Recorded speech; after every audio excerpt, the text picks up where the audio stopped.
बढ़िला प्रज्वल को फेरे आनिबा चाप प्रज्वल रेभाना पासपोर्ट बातिल करने को चिठी लिखिले कर्नाटक मुख्यमंत्री सिद्धरमैया।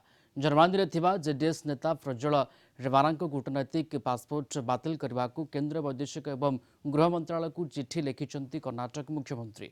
प्रज्वल बहु महिला जन निर्यातना देथिबा अभियोग आसीथिबा संपर्क में प्रधानमंत्री को जणावा सहित कूटनैतिक पासपोर्ट बातिल करने को चिठी लिखिं सिद्धरमैया। ए मामलार एसआईटी तदंत आरंभ होइतिबारु तदंत प्रक्रिया रे सहयोग करने को प्रज्वल देश में उपस्थित रहिबा जरूरी बोली दर्शाई कर्नाटक मुख्यमंत्री। सेपटे जेडीएस नेता एचडी रेभाना को एसआईटी तदंत पई उपस्थित रहिबा को नोटिस जारी होइतिबा बेले प्रथम थर पई मुह खोलिछंती प्रज्वल।